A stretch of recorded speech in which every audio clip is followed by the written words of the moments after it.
Hi friends. അപ്പോൾ ഇന്നത്തെ ഉച്ചയൂണിൻ്റെ video ആണ് കാണിക്കുന്നത്. അപ്പോൾ ഇന്ന് ഞാൻ വിചാരിച്ചു കുറച്ച് എരിശ്ശേരി കൂട്ടാൻ വെക്കാം. മത്തങ്ങ കുറച്ച് ഇരിപ്പുണ്ട്. അപ്പോൾ ഇച്ചിരി മത്തങ്ങ എരിശ്ശേരിയും ചിക്കൻ ഇന്നലെ ഞാൻ 2 കിലോ വാങ്ങിച്ചു. 1 കിലോ ഞാൻ ഇന്നലെ എടുത്തുള്ളൂ.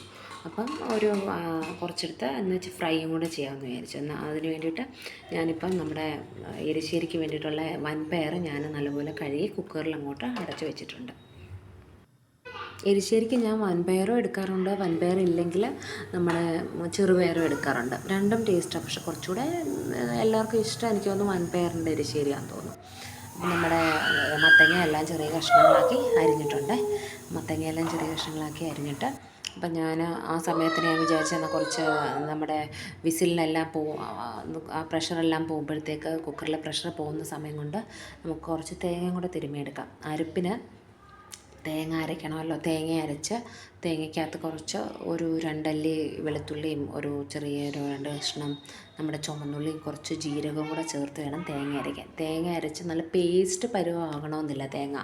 എന്നാൽ ക്രഷ് ചെയ്യുകയല്ല, അരയണം. എന്നാൽ പേസ്റ്റ് ആവണ്ട. ആവശ്യത്തിനൊന്ന് അരഞ്ഞ് കുറച്ചൊരു ഒരു പരുവത്തിനെടുക്കണം. അപ്പം എനിക്ക് ഫിംഗർ ക്യാപ്പ് ഇല്ലാതെ അരിയാൻ പറ്റത്തില്ല. എനിക്ക് പേടിയാണ് കൈ മുറിയുമോ എന്നുള്ളത്. അതുകൊണ്ട് ഇപ്പം ഞാൻ ഒത്തിരി നാട്ടിൽ നിന്ന് വന്നപ്പോൾ കുറേ ഫിംഗർ ക്യാപ്പ് കൊണ്ടുവന്നതെല്ലാം ഇപ്പം ഇങ്ങനെ കീറി ഒരു പരുവായിട്ടുണ്ട്. ഇനിയിപ്പോൾ നമുക്ക് പോകുമ്പോൾ വേണം മേടിക്കാൻ. ഇവിടെ അടുത്ത് നമ്മുടെ ഇവിടെ നിന്നുള്ള കടകളിലൊന്നും ഫിംഗർ ക്യാപ്പൊന്നും ആരും കിട്ടാനില്ല. ആരും യൂസ് ചെയ്യുന്നില്ലായിരിക്കും.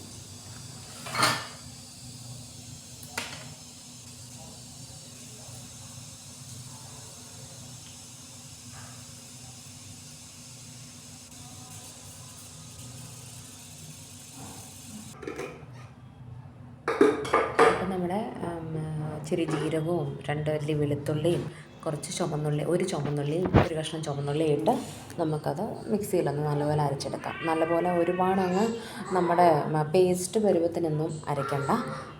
എന്നാൽ ക്രഷ് ചെയ്യുകയായിരിക്കരുത്, അങ്ങനെയല്ല. ഒന്ന് നല്ലപോലെ അരച്ചെടുക്കുക, പേസ്റ്റ് ആക്കരുത്. അപ്പം നല്ലപോലെ ഒന്നെല്ലാം അരച്ച് നമുക്ക് അരപ്പങ്ങ് ചേർക്കാം. ഇവിടെ നല്ല ചൂടാണ്. അപ്പോൾ ഞാൻ നല്ലപോലെ വിയർക്കുന്നുണ്ട്. എത്രയും വേഗം കുക്കിംഗ് എല്ലാം കഴിഞ്ഞിട്ട് സമാധാനമായിട്ട് അപ്പുറത്തെങ്ങാനും പോയിരുന്നിരിക്കണം. അടുക്കളയിൽ ഭയങ്കര ചൂടാണ്, ഒട്ടും സഹിക്കാൻ പറ്റത്തില്ല. ഇത് കഴിഞ്ഞിട്ട് വേണം ഇളയാളെ വിളിക്കാൻ പോകണം. അപ്പോൾ ഇതെല്ലാം കൂടെ ഒന്നിച്ച് എളുപ്പം റെഡിയാക്കി വെച്ചിട്ട് എനിക്ക് അവനെ വിളിച്ചുകൊണ്ട് വന്നിട്ട് ചിക്കൻ ഫ്രൈ ചെയ്യാമെന്ന് വിചാരിച്ചു. അപ്പം നമ്മുടെ പയറെല്ലാം വെന്തിട്ടുണ്ട്. പയറിലെ വെള്ളം ഒന്ന് ഊറ്റി ഞാൻ മാറ്റി വെച്ചു. ആ വെള്ളം തന്നെ നമുക്ക് പിന്നെ ഒഴിക്കാം. അപ്പം മാറ്റി വെച്ചിട്ട് നമ്മുടെ മത്തങ്ങയും കൂടെ അങ്ങോട്ട് ചേർത്ത് അതിനകത്ത് ഇച്ചിരി മുളക് പൊടിയും മഞ്ഞൾപ്പൊടിയും ഇട്ട് ആ വെള്ളവും ഒഴിച്ച് ഞാനതങ്ങ് അടുപ്പത്തോട്ട് വെച്ചു. ആ സമയം കൊണ്ട് നമുക്കിനി ഇതിന് കടുക് വറുക്കണം. അപ്പോൾ കടുക് വറുക്കാനായിട്ട് നമ്മുടെ ഇച്ചിരി ഒരു 5-6 ചുമന്നുള്ളിയും കൂടെ എടുത്ത് നല്ലപോലെ ചെറുതായിട്ടൊന്ന് അരിഞ്ഞെടുക്കാം. കടുക് വറക്കുന്നതിന് നമ്മൾ ഇച്ചിരി തേങ്ങയും കൂടെ ഇതിനകത്ത് വറുത്ത് ചേർക്കും. നല്ല തേങ്ങ വറുത്ത മുകളിൽ നമ്മുടെ എരിശ്ശേരിയുടെ മുകളിലോട്ട് അങ്ങോട്ട് ഒഴിച്ചിട്ട് നമ്മൾ കഴിക്കുമ്പോൾ നല്ല ടേസ്റ്റാണ്. നല്ലപോലെ ആ തേങ്ങ മൂത്തതിൻ്റെ അതിങ്ങനെ നമുക്ക് കടിക്കാൻ വായിൽ നല്ല ടേസ്റ്റാണ്. അന്നേരം എരിശ്ശേരിയൊക്കെ പണ്ടത്തെ വിഭവങ്ങളാണ്, നാടൻ വിഭവങ്ങളല്ലേ. പുതിയ തരത്തിലുള്ള പുതിയ ടൈപ്പ് ആഹാരമൊന്നും അല്ലല്ലോ. നല്ല എരിശ്ശേരിയൊക്കെ. അപ്പം അങ്ങനെ നമ്മുടെ തേങ്ങ അരച്ചതെല്ലാം നമ്മുടെ കുക്കറിനകത്തോട്ടൊന്ന് കലക്കി അത് ഇച്ചിരി വെള്ളം കൂടെ ഒക്കെ ഒഴിച്ച് അങ്ങോട്ട് ചേർക്കുന്നുണ്ട്. ഇതിനി തിളയ്ക്കണ്ട, തേങ്ങ നല്ലപോലെ തിളയ്ക്കാറായ ഒരു പരുവം തിളച്ച് തുടങ്ങുമ്പോഴത്തേക്ക് നമുക്കിതങ്ങ് ഓഫ് ചെയ്യണം. അപ്പോൾ ഇതാ പരുവം. ഞാൻ അടുപ്പത്ത് വെക്കാൻ പോകുന്നേ ഉള്ളൂ. അപ്പോൾ ഒരു അടുപ്പത്തോട്ട് നമ്മുടെ ഒരു ചെറിയ ചീനിച്ചട്ടി, കടുക് വറുക്കാനുള്ള ചീനിച്ചട്ടിയും വെച്ച് അപ്പുറത്തെ അടുപ്പത്തോട്ട് നമ്മുടെ എരിശ്ശേരി അങ്ങോട്ട് വെച്ചിട്ടുണ്ട്.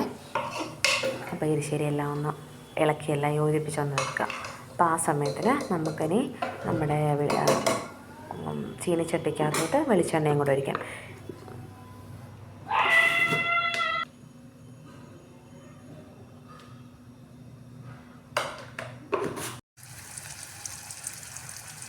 അപ്പം നമ്മൾ എണ്ണ ചൂടായപ്പോഴത്തേക്കും അതിനകത്തോട്ട് നമ്മുടെ കൊച്ചുള്ളി അരിഞ്ഞതും കടുകും പൊട്ടിച്ച് കൊച്ചുള്ളി അരിഞ്ഞതും ഇട്ട് നമുക്ക് 2 വറ്റൽമുളകും ഇട്ടിട്ട് നമ്മുടെ തേങ്ങ നല്ലപോലെ തിരുമ്മി വെച്ചത് തേങ്ങയ്ക്കകത്ത് ഇത് നല്ല വെളുത്ത തേങ്ങയായിട്ട് തിരുമ്മണം. അതിങ്ങനെ നല്ല പിരിപിരാന്നിരിക്കുന്ന ചെറിയ കഷ്ണങ്ങളായിട്ട്. അപ്പോൾ ഒരേ പരുവത്തിന് നമുക്കത് വറുത്തെടുക്കാൻ പറ്റും.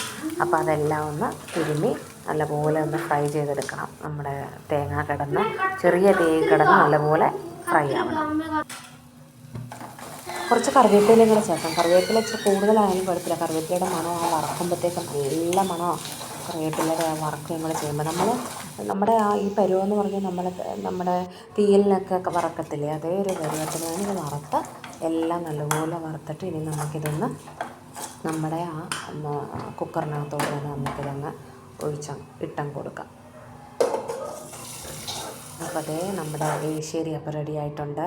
അപ്പോൾ ഇനി അടുത്ത നമ്മുടെ ചിക്കൻ ഞാൻ ഫ്രൈ ചെയ്യാനായിട്ട് ഞാൻ തുടങ്ങിയിട്ടുണ്ട്. അപ്പോൾ ഞാൻ മോനെ വിളിച്ചുകൊണ്ട് വന്നിട്ടാണ് ചിക്കൻ്റെ കാര്യങ്ങളിലോട്ട് കടന്ന് ഇടിപിടിയെന്ന് പോയി വന്നു. അപ്പം നമുക്ക് ഈ ഫ്രൈ ചെയ്യാൻ ഞാൻ കുറച്ച് നമ്മുടെ ഈ കൊച്ചുള്ളിയും കൂടെ എടുത്തിട്ടുണ്ട്. നല്ലതാണ് കൊച്ചുള്ളിയൊക്കെ ചേർത്ത് അതെടുക്കുന്നത്. അപ്പം നമ്മൾ ഇച്ചിരി ചിക്കനകത്ത് ഇഞ്ചിയും വെളുത്തുള്ളിയും കാശ്മീരി ചില്ലിയും നമ്മുടെ മഞ്ഞൾപ്പൊടിയൊക്കെ ചേർത്ത് നല്ലപോലെ തന്നെ ഇളക്കി ഞാനത് ഫ്രിഡ്ജിൽ വെച്ചിട്ടാണ് ഞാൻ പോയത്. എന്നിട്ട് കൊണ്ടുവന്നിട്ട് ഞാൻ വെളിച്ചെണ്ണയ്ക്കകത്ത് ഫ്രൈ ചെയ്ത് നല്ല ഫ്രൈ ചെയ്ത് നല്ല മൂത്തെടുക്കണം. നല്ലപോലെ എല്ലാ സൈഡും അങ്ങോട്ട് മാറ്റി തിരിച്ചും ഇട്ട് നല്ലപോലെ ഫ്രൈ ചെയ്യണം. അപ്പം നല്ല ഫ്രൈ ആയിട്ടുണ്ട് നമ്മുടെ ചിക്കൻ. അതിൻ്റെ നിറം കണ്ട നല്ല ഫ്രൈഡ് പരുവമായിട്ടുണ്ട്. അപ്പോൾ ഇതെല്ലാം നല്ലപോലെ നമുക്കൊരു മറ്റൊരു പാത്രത്തിലോട്ട് നമുക്ക് മാറ്റി വയ്ക്കാം.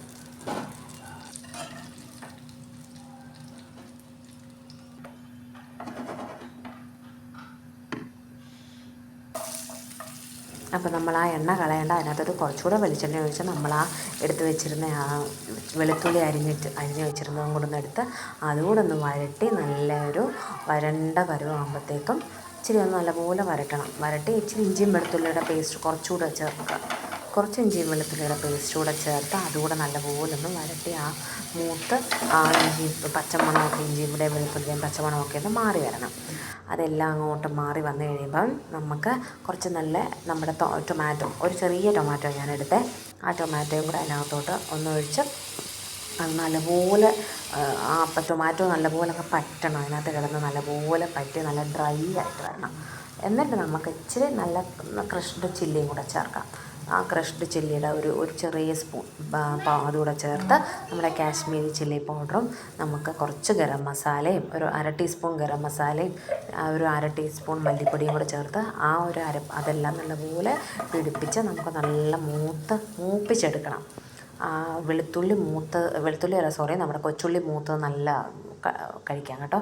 അപ്പോൾ നമ്മൾ മാറ്റി വെച്ചിരുന്ന നമ്മുടെ ചിക്കനോടെ ചേർത്ത് നല്ലപോലെ ഒന്ന് ഇളക്കി അത് മൊത്തത്തിലൊന്ന് യോജിപ്പിച്ചെടുക്കുക. അപ്പോൾ ഇതെല്ലാം ചെയ്ത് ഞാൻ കഴിഞ്ഞപ്പോഴത്തേക്ക് എനിക്കിത് സമയം ഒരുപാടായി. ഇടയ്ക്ക് മോനെയും കൂടെ വിളിക്കാൻ പോയിട്ട് തിരിച്ചു വരുമ്പോൾ എനിക്ക് അവിടെ ഒരു അരമണിക്കൂർ 1/4 മണിക്കൂറോളം എനിക്ക് പോകും അവനെ വിളിക്കാൻ പോയിട്ട് തിരിച്ചു വരുമ്പോഴത്തേക്ക്. അപ്പം ഒരു 1:15 ആയപ്പോഴത്തേക്ക് ഞാനെല്ലാം റെഡിയാക്കി വെച്ചു. പിന്നെ നമ്മുടെ ചിക്കൻ ഫ്രൈ ഒക്കെ ആയി കഴിഞ്ഞപ്പോൾ പിന്നെ അടുത്ത പരിപാടി ക്ലീനിങ്ങിലേക്ക് പാത്രമൊക്കെ അങ്ങോട്ട് കഴുകി എല്ലാം പകർന്ന് വേറെ പാത്രത്തിലൊക്കെ മാറ്റി വെച്ച് പിന്നെ ബാക്കി പരിപാടിയിലൊക്കെ കടന്നു. നമ്മുടെ കിച്ചൺ ടോപ്പൊക്കെ ഒന്ന് നമ്മുടെ എല്ലായിടവും ഒന്ന് തുടച്ച് തൂത്ത് വൃത്തിയാക്കി അത് കഴിഞ്ഞിട്ട് ഞങ്ങൾ കഴിക്കാനിരുന്നു. അപ്പം ഇന്നത്തെ വീഡിയോ എല്ലാവർക്കും ഇഷ്ടപ്പെട്ടെന്ന് കരുതുന്നു. അപ്പോൾ ഓക്കെ, ബൈ.